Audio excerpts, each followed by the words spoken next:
Street. Is anybody watching 61st Street? So 61st Street, if you're not aware, is a show on AMC about Chicago and various locations around 61st Street. Why the show 61st Street, I don't know. Shout out to A Cut Above. They shot in my neighborhood. They shot a scene in my barbershop. Yeah, it was I was with it though. So in this particular show, you got Courtney Vance plays Roman J. Israel. I call that nigga Roman J. Palestine because he's a fucked up version of Roman J. Israel. So and he plays an inner city lawyer. And there's this kid named Moses Jones. And he's the prodigal son of the south side of Chicago for track and field. And through a course of a day of coming home, his brother gets into a jam. Well, I ain't gonna give the whole show away. His brother gets into a jam and he ends up in prison. And now they're trying to get him out of prison for a murder that he did commit. That's what makes this show so stupid. It's like he's in jail for a murder he committed. But the show is thinking he didn't mean to commit it, so they're probably going to write him out of jail somehow. But in the court of law, he is going to jail forever in the eyes of the law. So I'm interested to see how they get this little nigga out of jail when they really didn't have to have him kill the motherfucker. Like they made him kill the person for zero reason. It's just a bunch of conjumbled shit. The nigga, first off, they ran out to arrest the nigga, and that motherfucker in a crowd of 40 people, everybody got on the ground. That motherfucker thought about it like, I am Moses goddamn Johnson. He got up off the ground and took off. Nigga, if you was gonna run, why get down? Hey, nigga, I had to get in the stands. No, nigga. It had to feel right.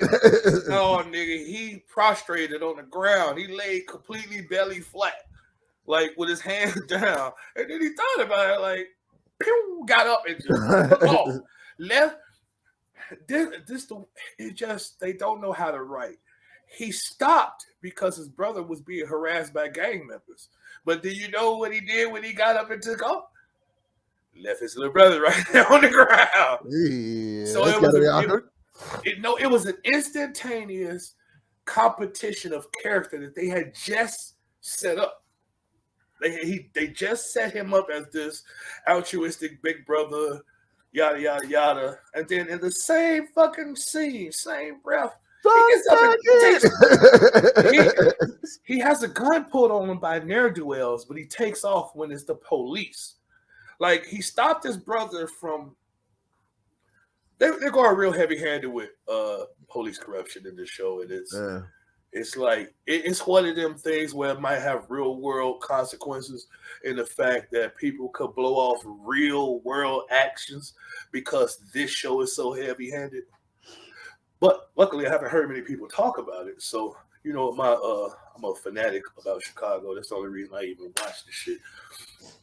But this motherfucker got up. The shit started on low. Oh, this gonna make you hate it too.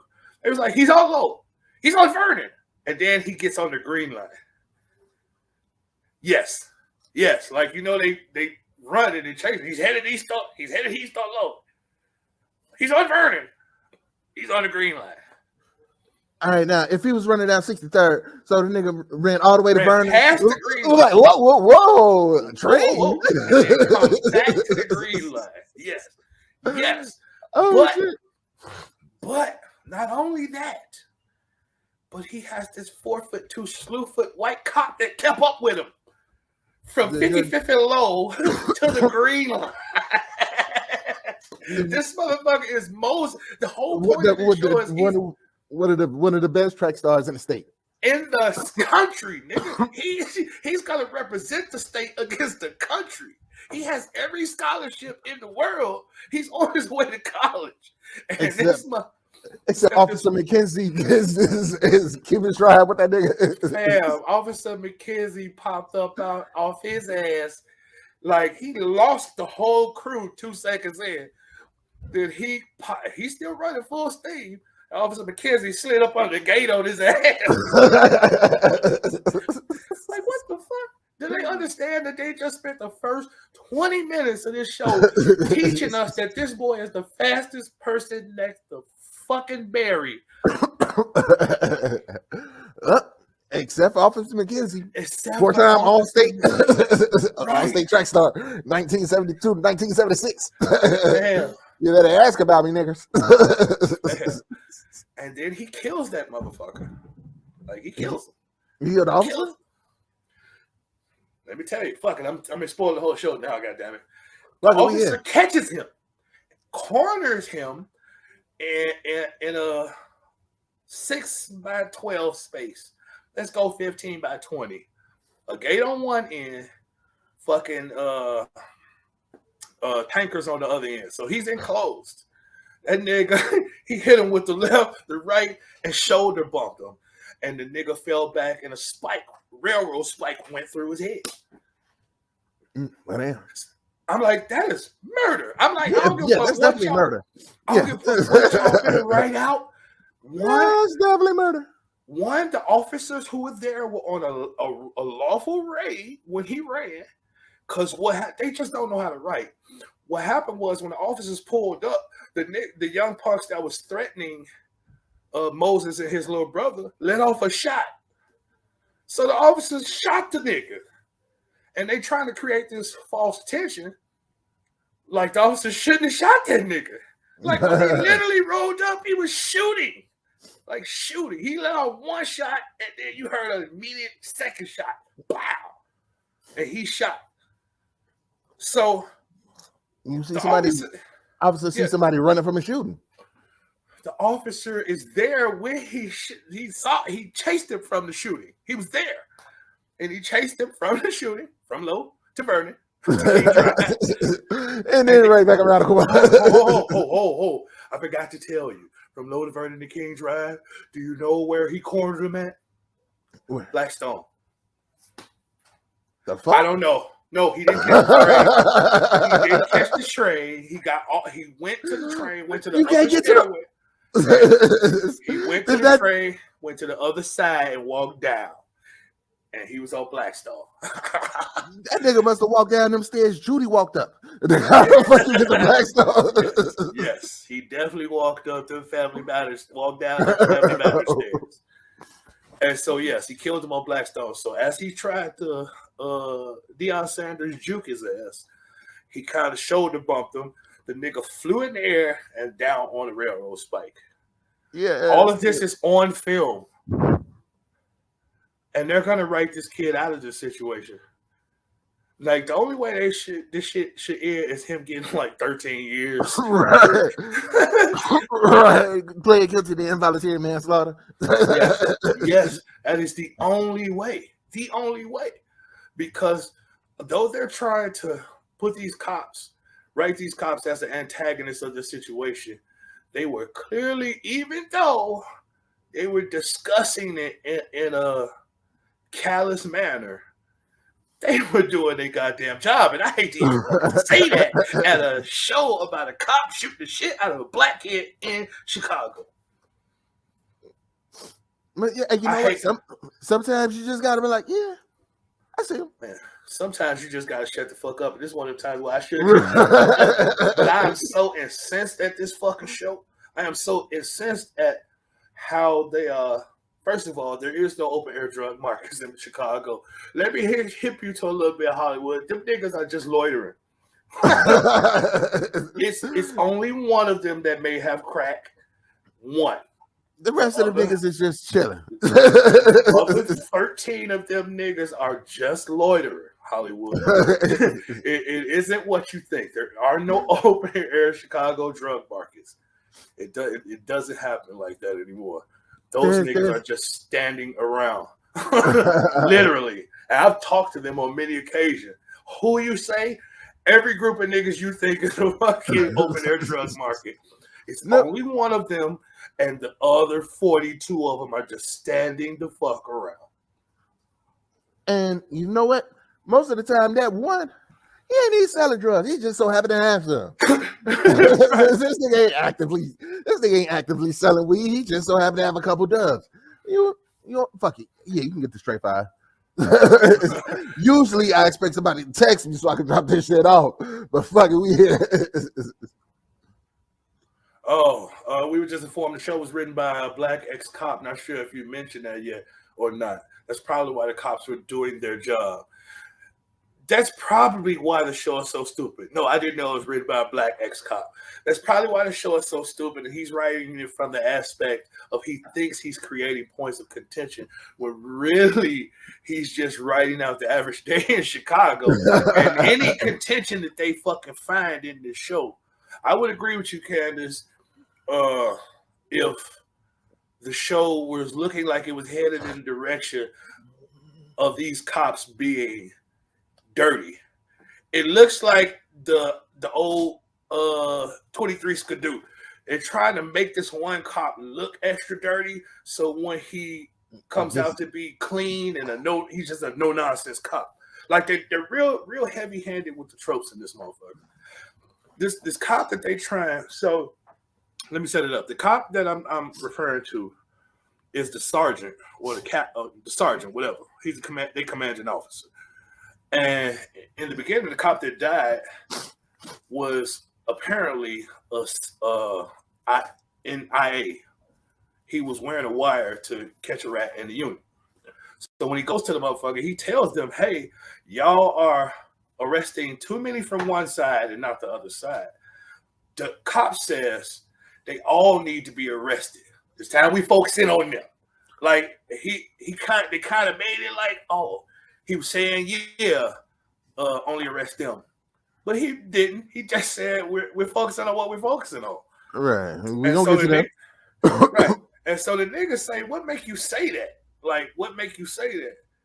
He was like, oh, it wasn't my idea. One of the gang members that y'all focusing on was like, yeah, something fishy. And so the sergeant say, what's his name? He gave him the name. Who is the motherfucker that got shot? The motherfucker whose name he gave him. Would have been a great transition into something nefarious if the little kid wouldn't have just shot in the police's direction.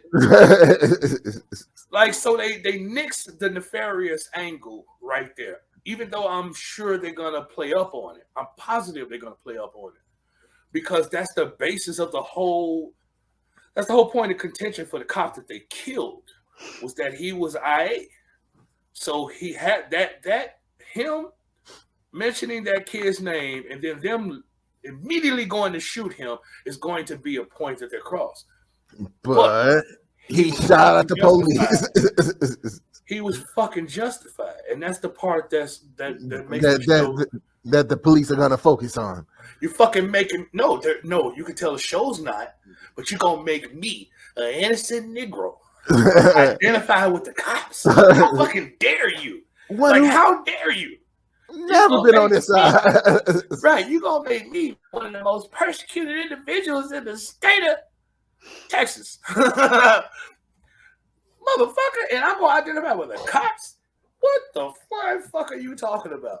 So yes, there are 4 episodes in, and they're battling prostate cancer, racism, classism, sexism. Like they've taken on every fucking fight from 1989. Every single one of them, from the lens of Roman J. Israel and his now wife turned alderman elect or whatever. She's running for alderman. So she's yes. It's that Bunny Colvin thing? No, not Bunny Colvin. Lieutenant Daniels. Yes, and then the craziest shit, matter of fact, I didn't think about that. That is exactly it. Lieutenant Daniels, I'm pretty sure they're going to have a point where they split up too, and he got to stay to make it. Yes, I'm glad you pointed that out. It's going to happen. But yeah, it's like everything is just so heavy-handed. There's a white reporter who's writing on her ascension to office who's being very antagonistic for no fucking reason at all. But like he just on her bumper, and you wouldn't even notice it if it was left to the writing. You wouldn't even notice that point. How they introduced this to you is he wrote a headline say she was the barefoot dragon. That was the headline of the article he wrote about her. Because she didn't have any shoes on. Right? Mm-hmm. Barefoot dragon, she didn't have any shoes on. Which I felt was fair. They making me identify with too many Zoids in this motherfucker. He just called her barefoot dragon because she was up there with those shoes on. She was very fierce. You know what she related that to? Racist. And pregnant. No. She took that headline to mean barefoot and pregnant.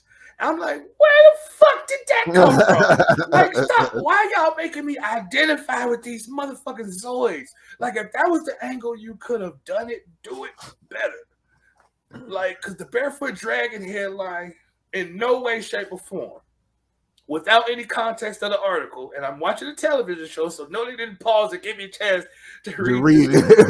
170 word blurb by a random white man. So the article context may have given her some inkling to that, but your audience didn't get that, and it makes it sloppy. It just makes it very, very sloppy. So all you saw was a barefoot lady yelling, and she wasn't even yelling, bro. She was just being a black woman. She was being a boisterous black woman and swinging a, you know, she was just being an auntie. She went up there and Aretha Franklin. And I wasn't offended by it. The white man didn't look offended by it. The headlines didn't appear to be offended by it. But they told us that the headline was offensive. So now we have to withdraw I thought he was actually bigging her up by calling her the barefoot dragon. Like, we need this. And then they told us he didn't like it. And then he immediately turned into an asshole right after they told us he didn't like it. He's like, oh, so you want to defund the police? And you are representing the cop killer?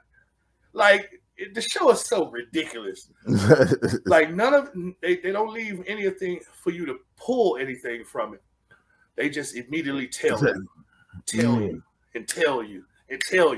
And then when they tell you, you be like, that shit didn't mean that anyway. That's why you had to tell me. Like, you could have just wrote better, nigga. Like, there was no. You know how I knew this motherfucking show was gonna be bullshit. First three names introduced was Tutu, Mojo, and JoJo. Really? Yes. I don't know. Okay, I do know a JoJo. I don't know no Tutu. I've been in many hoods. Mojo and JoJo. Those were the first three characters introduced. Tutu, by name. There were other characters introduced, but these were the first three introduced by name. Tutu, Mojo, and JoJo. And all day I've been going, I'm Hard Rock, I'm Coco, I'm Joe.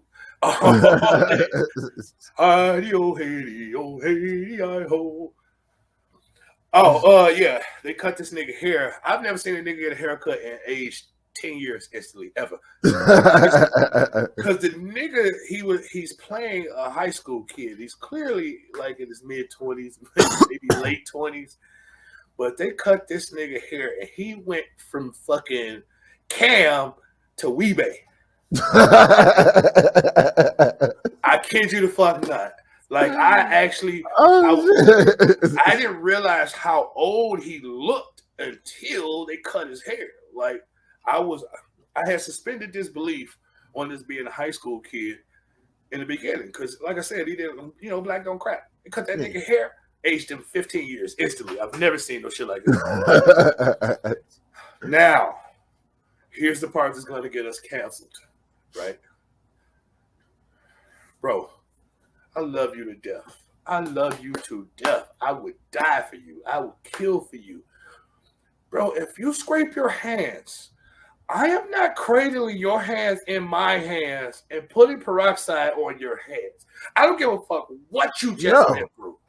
I don't give a fuck what you just been through, my guy.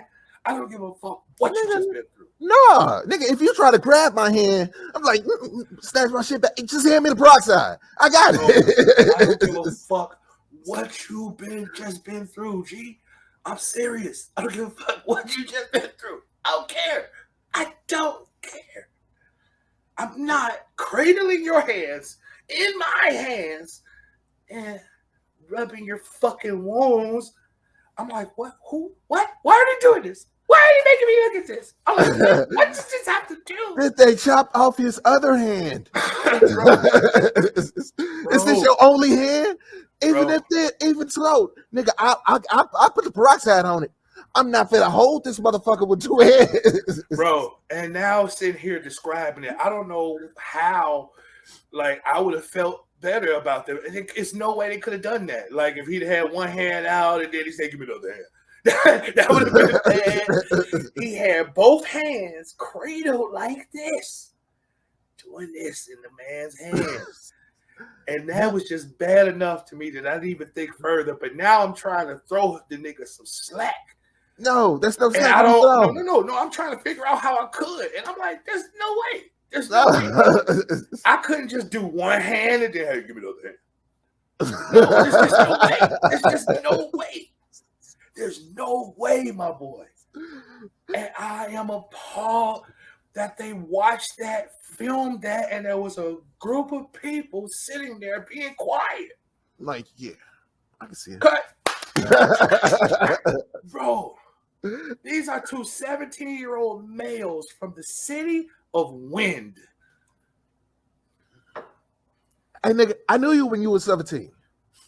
You knew me when I was 17. I tripped you when you were 17. You scraped your knee, and I damn dear laughed hard as hell. And I was the cause of that injury. And I didn't think. Nigga, you laughed about that for 4 months. I laughed about 14 years, nigga. And at no point did I think, let me go get some peroxide. Let me rub this nigga knee. and fucking go get a cotton swab. And block this nigga straight. Like we are the 2 17-year-old Chicago high school kids of this scenario, and I can't fathom it. Like there was no one, bro. It was bad enough.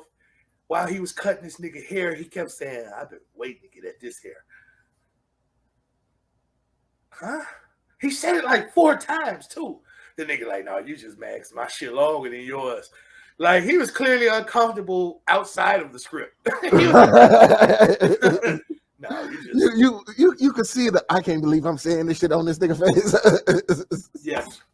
And then they went from that scene, I've been trying to get at your hair, immediately to the hand swabbing scene. Nah.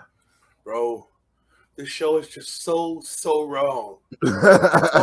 So I've never seen so much shit wrong in one 45-minute period. That's why I called y'all earlier to see if y'all could have been watched it by now. But I've never seen so much wrong with one fucking show in all of my fucking life.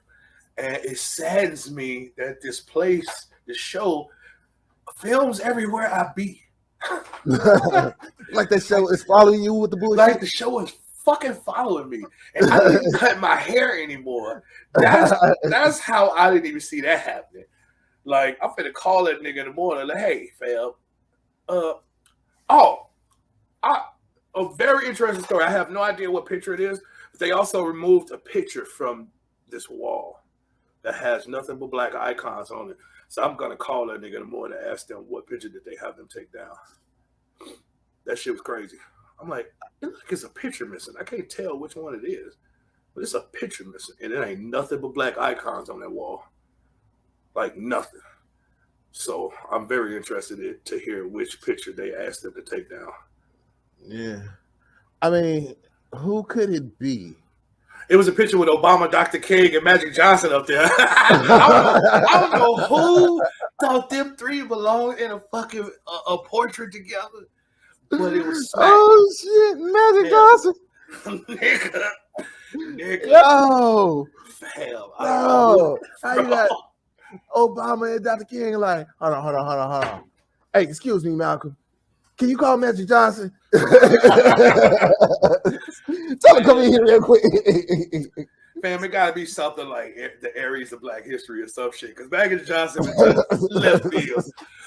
Like, He's got to do the birthdays. yeah, like they hear Rare Fives, Richard Pryor, the Cream of Wheat Man. Like, what?